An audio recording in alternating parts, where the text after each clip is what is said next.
Adam Hancock joins me now live from Singapore. Adam, what exactly is China's stance when it comes to the war in Ukraine? Well, officially, they are saying that they are neutral on this conflict, and that was their official position at the start, and that's where they remain at the moment. And they are now, in a way, trying to put forward themselves as a global peacemaker, really, who is capable of bringing to an end this conflict. And as you just mentioned there, the 12-point peace plan that they released on the one-year anniversary of the conflict in Ukraine.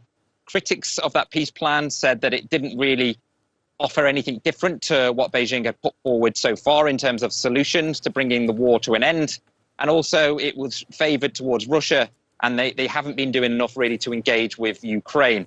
And really, President Macron, when he visits China and speaking with President Xi, he's going to raise this issue as well.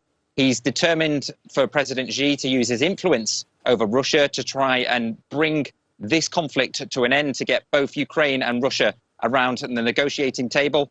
Whether or not that will be successful, we'll find out more in the coming days, although I must say there appears to be a lack of optimism about that in both Europe and the United States, given the fact that so far China really haven't seemed willing to go too far in trying to bring an end to this conflict. There's been no meeting between President Xi and President Zelensky, despite the fact that President Xi has met with President Putin recently just over in Moscow.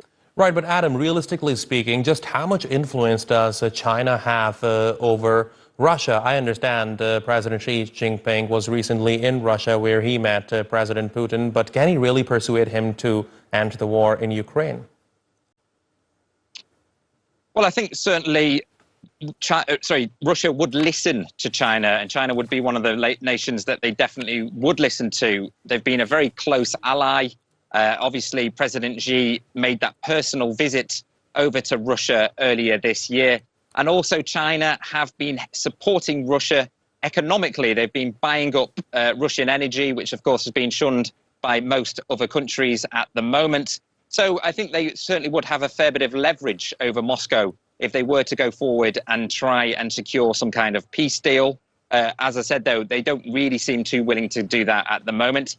There are also these fears about a deepening relationship between Russia and China, and the potential, and I must say it's only potential at the moment, but the potential for China to provide weapons to Russia. There were reports of that. Secretary of State in the US, Anthony Blinken, raised it earlier this year. Beijing has denied that report so far, and they continue to say that they are neutral. But clearly, there does seem to be a close relationship between President Xi and President Putin. Remember, all the way before this conflict started, they signed that agreement strengthening ties between the two countries, and no meeting between President Xi and President Zelensky, but a personal visit to President Putin. And I think that does say a lot about the current situation. Fascinating insights into the topic. Adam Hancock, live for us from Singapore. Thank you very much indeed.